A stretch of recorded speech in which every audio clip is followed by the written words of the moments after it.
ಬೆಳಗ್ಗೆಯಿಂದ ವಿದ್ಯುತ್ ಇಲ್ಲದೆ ರೈತರ ಪರದಾಟ. ಕಣ್ಣೆದ್ರೆ ಒಣಗ್ತಾ ಇದೆ ಬೆಳೆ. ಅನ್ನದಾತರ ಕಣ್ಣೀರು. ಜೆಸ್ಕಾಂ ಅಧಿಕಾರಿಗಳಿಗೆ ಹೇಳಿದ್ರು ಕೂಡ ನೋ ಯೂಸ್. ರೈತರ ಗೋಳು ಕೇಳೋರು ಯಾರು?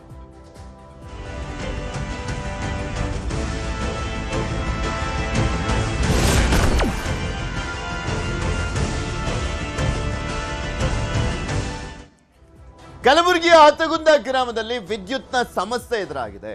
ಬಿರುಗಾಳಿಗೆ ನೆಲ ಕಚ್ಚಿದ್ದಂತ ವಿದ್ಯುತ್ ಕಂಬಗಳು. ಆದ್ರೂ ಕೂಡ ಅದನ್ನ ಇನ್ನೂ ರಿಪೇರಿ ಮಾಡಿಲ್ಲ.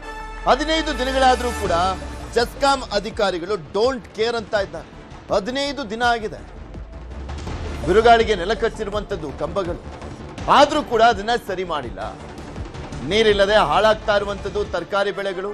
ಕಣ್ಣಿದ್ರೆ ಒಡಗ್ತಾ ಇದೆ ಬೆಳೆ. ಅನ್ನದಾತರು ಕಣ್ಣೀರಾಗ್ತಾ ಇದ್ದಾರೆ. ಸರಿಪಡಿಸ್ರಪ್ಪ ಅಂತ ಕೇಳ್ಕೊಂಡ್ರು ಕೂಡ ಕ್ಯಾರೆ ಅಂತ ಇಲ್ಲ.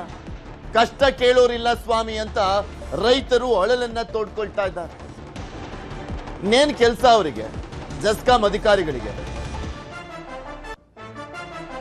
ಹಾಗಾದ್ರೆ ಅಲ್ಲಿ ಯಾವ ರೀತಿಯಾಗಿ ಸಮಸ್ಯೆ ಎದುರಾಗಿದೆ, ರೈತರು ಏನ್ ಹೇಳ್ತಾ ಇದ್ದಾರೆ ಕೇಳೋಣ.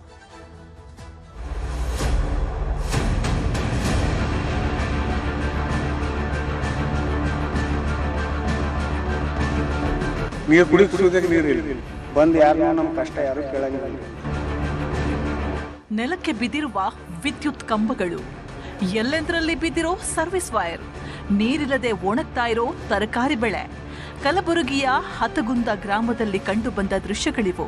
ಕಲಬುರಗಿಯಲ್ಲಿ ಕಳೆದ 15 ದಿನಗಳ ಹಿಂದೆ ಸುರಿದ ಮಳೆ ರೈತರ ಬದುಕಿಗೆ ಸಮಸ್ಯೆ ತಂದೊಡ್ಡಿದೆ. ಬಿರುಗಾಳಿಗೆ ವಿದ್ಯುತ್ ಕಂಬಗಳು, ಮರಗಳು ನೆಲಕಚ್ಚಿದ್ದು ರೈತರ ಹೊಲಗಳಿಗೆ ವಿದ್ಯುತ್ ಸಂಪರ್ಕ ಕಡಿತಗೊಂಡಿದೆ. ಟ್ರಾನ್ಸ್ಫಾರ್ಮರ್ ಕೂಡ ಬಿದ್ದಿರೋ ಪರಿಣಾಮ ರೈತರು ಹೈರಾಣಾಗಿದ್ದಾರೆ. ಘಟನೆ ಬಗ್ಗೆ ಅಧಿಕಾರಿಗಳ ಗಮನಕ್ಕೆ ತಂದರೂ ಪ್ರಯೋಜನವಾಗಿಲ್ಲ ಅಂತ ರೈತರು ಹೇಳ್ತಾ ಇದ್ದಾರೆ. ಈಗ ನಮ್ಮದು ಬಿದ್ದು ಈಗ 15 ದಿನ ಆಯ್ತು ಸರ್. ಇದು ಈಗ ನಮ್ಮದೆಲ್ಲ 5-6 ಮೋಟ್ರ್ಗಳು ಅವ್ರು ಸರ್. ಈಗ ಬಿದ್ದು ಒಬ್ಬರು ರೆಸ್ಪಾನ್ಸ್ ಮಾಡ್ತಾ ಇಲ್ಲ ಇದಕ್ಕೆ. ನಮ್ಮ 10-15 ಕಂಬಗಳು ಬಿದ್ದಾವೆ ಸರ್. ಡಿಪು ಬಿದ್ದದ್ರಿ. ಡಿಪು ಬಿದ್ದು ಪೂರ ಇದಾಗ್ಯದ. ಅವತ್ತಿನ ರಾತ್ರಿ ಆಗ್ಯದ ಸರ್. ಇಲ್ಲಾಂದ್ರೆ ಹೊರಗೊತ್ತಾದ್ರೆ ನಾವು ಎಲ್ಲರೂ ಸರ್ ಮನೆ ಪತ್ರ ಶಾಟ್ನ ನಾವು ಹೊಲದಾಗ ವಾಸ ಆಗಿದ್ದೆವು. ಅವು ಕಡಿ ಮಾಡ್ಕೊಂಡ್ಕೆ ನಮ್ಗೆ ಡಿಪು ಕಟ್ಕೊಂಡ್ರೆ ನಮ್ಗೆ ಇದು ಮಾಡ್ರೆ ನಾವು ರೈತರು ಸರ್. ಈಗ ಅದ್ರಾಗ ಮಳೆ ಇಲ್ಲ, ಬೆಳೆ ಇಲ್ಲ, ಸುಮ್ಮನೆ ಏನೋ ನಾವು ಕಾಳು ಮಾಡ್ಕೊತಾ ಇದ್ದೇವೆ. ಪೂರ್ತಿ ಇದಾಗ್ಯದ. ಬೇಕಾದ್ರೆ ಟಮಾಟೆ ಹಚ್ಚಿದ್ದು ಗಳೆ ಹೊಡೆದೇವೆ ನೋಡ್ರಿ ನಾವೀಗ. ಈಗ ಇದು ಹಾಕ್ಯಾರ, ಚವಳಿ ಹಾಕ್ಯಾರ್ರಿ, ದನಗಳು ಮೇವು ಹಾಕ್ಯಾರ ಸರ್.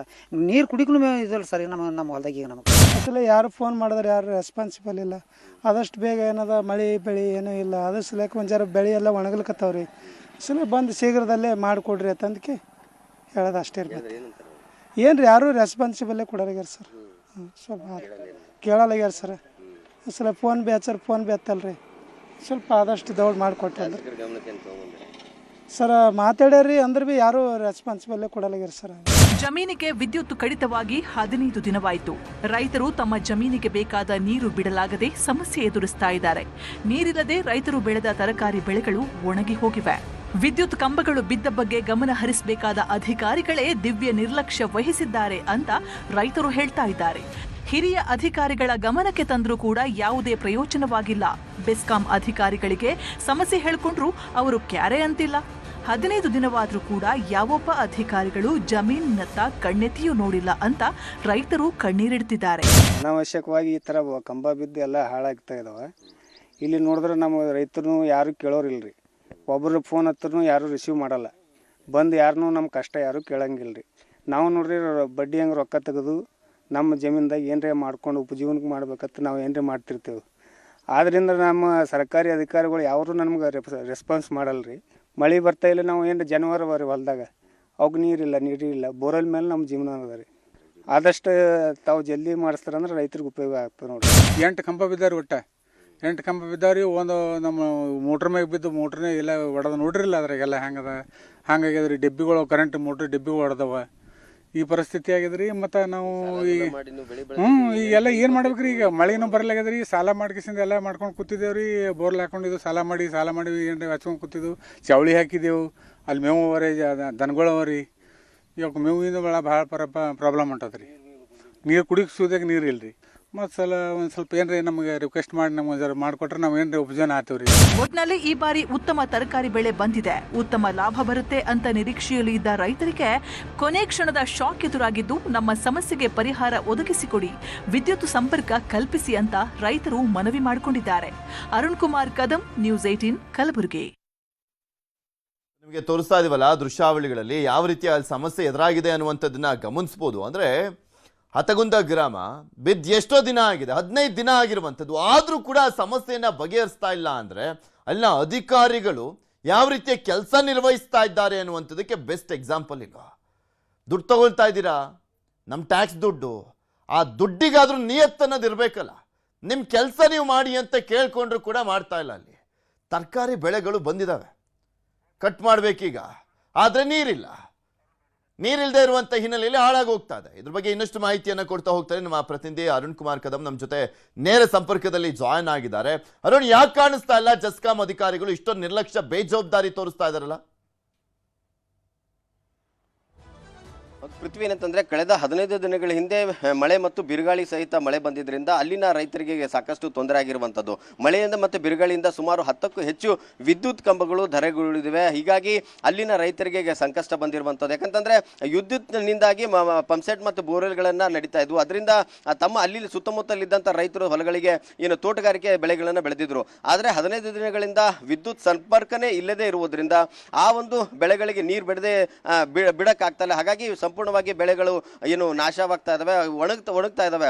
ಈ ಬಗ್ಗೆ ಸಾಕಷ್ಟು ಬಾರಿ ಅಧಿಕಾರಿಗಳ ಗಮನಕ್ಕೆ ತೆಗೆದುಕೊಂಡು ಬಂದರೂ ಕೂಡ ಯಾರೂ ನಮ್ಮ ಕಷ್ಟನ ಕೇಳ್ತಾ ಇಲ್ಲ. ಕಳೆದ 15 ದಿನಗಳಿಂದ ನಾವು ಪ್ರತಿನಿತ್ಯವೂ ಕೂಡ ಅಧಿಕಾರಿಗಳನ್ನು ಸಂಪರ್ಕ ಮಾಡ್ತಾ ಇದೀವಿ, ಜನಪ್ರತಿನಿಧಿಗಳ ಗಮನಕ್ಕೆ ತೆಗೆದುಕೊಂಡು ಬರ್ತಾ ಇದೀವಿ. ಆದರೂ ಕೂಡ ಯಾರೂ ನಮ್ಮ ಸಮಸ್ಯೆನ ಕೇಳ್ತಾ ಇಲ್ಲ. ಸುಮಾರು ಟ್ರಾನ್ಸ್ಫಾರ್ಮರ್ ಸೇರಿ ಸುಮಾರು 10ಕ್ಕೆ ಹೆಚ್ಚು ವಿದ್ಯುತ್ ಕಂಬಗಳು ಎಲ್ಲಂದ್ರಲ್ಲಿ ಏನು ಉರುಳು ಬಿದ್ದಿದ್ದಾವೆ. ಅದರಿಂದಾಗಿ ಸಾಕಷ್ಟು ಸರ್ವಿಸ್ ವೈರ್ಗಳು ಕೂಡ ಅಲ್ಲಿ ಹಾದು ಹೋಗಿದ್ರಿಂದ ಸರ್ವಿಸ್ ವೈರ್ ಕೂಡ ನೆಲದ ಮೇಲೆ ಬಿದ್ದಿರುವಂಥದ್ದು. ಅವತ್ತೇನಂತೆ ಬಿರುಗಾಳಿ ಸಹಿತ ಏನು ಮಳೆ ಬಂದಿದ್ದರ ಪರಿಣಾಮವಾಗಿ ರಸ್ತೆ ಮೇಲೆ ವಿದ್ಯುತ್ ಏನು ತಂತಿಗಳು ಬಿದ್ದಿದ್ವು. ಆ ರಾತ್ರಿ ಆಗದಂತ ಸಂದರ್ಭದಲ್ಲಿ ಈ ರೀತಿ ಅವಘಡ ಆಗಿದೆ. ಆದರೆ ದಿನದ ಸಮಯದಲ್ಲಿ ಈ ರೀತಿ ಆಗಿದ್ರೆ ಸಾಕಷ್ಟು ಅನಾಹುತವನ್ನು ಆಗ್ತಾ ಇದೆ ಅನ್ನೋ ಮಾತು ಕೂಡ ರೈತರು ಹೇಳ್ತಾ ಇರುವಂತದ್ದು. ನಮಗೇನಂತಾರೆ ಲಕ್ಷಾಂತರ ರೂಪಾಯಿ ಖರ್ಚು ಮಾಡಿ ನಾವು ಬೆಳೆಗಳನ್ನ ಬೆಳೆದಿದ್ವಿ, ಅದರ ಮೇಲೆ ನಮ್ಮ ಉಪಜೀವನ ಆಗುತ್ತೆ. ಸಾಲ ಸೂಲ ಮಾಡಿ ನಾವು ಬೆಳೆಗಳು ಬೆಳೆದಿದ್ವಿ, ಇದರಿಂದ ಏನಾದರೂ ಬಂದ್ರೆ ನಮ್ಮ ಕಷ್ಟ ತೀರುತ್ತೆ ಅನ್ನೋ ಒಂದು ರೈತರ ಆಶೆ ಆಗಿತ್ತು. ಆದರೆ ಈ ವಿದ್ಯುತ್ ಸಂಪರ್ಕನೇ ಇಲ್ಲದೆ ಇರುವುದರಿಂದ ಆ ತೋಟಗಾರಿಕೆ ಬೆಳೆಗಳಿಗೆ ನೀರು ಬಿಡಕ್ಕಾಗ್ತಿಲ್ಲ. ಹಾಗಾಗಿ ಆ ಸಂಪೂರ್ಣವಾಗಿ ಬೆಳೆಗಳು ನಾಶವಾಗ್ತಾ ಇದಾವೆ. ಇದು ಏನಂತಂದ್ರೆ ಜಸ್ಕಾಂ ಅಧಿಕಾರಿಗಳು ನಿರ್ಲಕ್ಷ್ಯನ ವಹಿಸ್ತಾ ಇದ್ದಾರೆ. ಇಷ್ಟೆಲ್ಲ ಹೇಳಿದ್ರು ಕೂಡ ಇಲ್ಲಿವರೆಗೂ ಯಾರೂ ನಮ್ಮ ಗ್ರಾಮಕ್ಕೆ ಬಂದು ನಮ್ಮ ಕಷ್ಟವನ್ನ ಆಲಿಸ್ತಾ ಇಲ್ಲ. ನಮ್ಮ ಈ ಸುಮಾರು 8 ರಿಂದ 10 ಜನ ರೈತರು ಏನಂದ್ರೆ ಈ ಒಂದು ಟ್ರಾನ್ಸ್ಫಾರ್ಮರ್ ಮೇಲೆ ಏನು ವಿದ್ಯುತ್ ಸಂಪರ್ಕನ ಕಲ್ಪಿಸಿಕೊಂಡಿದ್ರು. ಆದ್ರೆ ಟ್ರಾನ್ಸ್ಫಾರ್ಮರ್ ಬಿದ್ದಿರೋದ್ರಿಂದ ಈ ಸಂಪೂರ್ಣವಾಗಿ 8-10 ಜನ ರೈತರೇನು ಬೆಳೀತಾ ಇದ್ದಾರೆ ಎಲ್ಲಾ ಬೆಳೆಗಳ ಮೇಲೆ ಎಫೆಕ್ಟ್ ಆಗಿರುವಂತದ್ದು. ಆದಷ್ಟು ಬೇಗ ಏನಂತಂದ್ರೆ ನಮಗೆ ವಿದ್ಯುತ್ ಸಂಪರ್ಕನ ಕಲ್ಪಿಸಿ ಕೊಟ್ರೆ ಅನುಕೂಲ ಆಗುತ್ತೆ ಅನ್ನೋ ಮಾತು ಕೂಡ ಹೇಳ್ತೀವಿ. ಇನ್ನೂ ಏನು ಅಳಿದುಳಿದ ಬೆಳೆಗಳಾದ್ರೂ ನಮ್ಗೆ ಉಳ್ಕೊಂಡು ನಮ್ಮ ಉಪಜೀವನಕ್ಕೆ ಅನುಕೂಲ ಆಗ್ತದೆ ಅನ್ನೋ ಮಾತು ಕೂಡ ಹೇಳ್ತಾ ಇರುವಂತದ್ದು. ಪೃಥ್ವಿರಾಜ್, ಓಕೆ, ಧನ್ಯವಾದ ಅರುಣ್ ನಿಮ್ಮೆಲ್ಲ ಮಾಹಿತಿಗಾಗಿ. ಇದೇ ವಿಚಾರಕ್ಕೆ ಸಂಬಂಧಪಟ್ಟಂತೆ ಅಲ್ಲಿನ ಅಧಿಕಾರಿಗಳನ್ನ ಸಂಪರ್ಕ ಮಾಡಿ ಆ ಸಮಸ್ಯೆಯನ್ನು ಬಗೆಹರಿಸುವಂತೆ ಕೆಲಸವನ್ನ ನ್ಯೂಸ್ 18 ಮಾಡುತ್ತೆ. ಇದಾಗಿತ್ತು ಇವತ್ತಿನ ನಮ್ಮೂರಲ್ಲಿ ನ್ಯೂಸ್ 18. ನೋಡ್ತಾ ಇರಿ ನ್ಯೂಸ್ 18, ಜಾಲ ನಮ್ಮದು, ಬಲ ನಿಮ್ಮದು.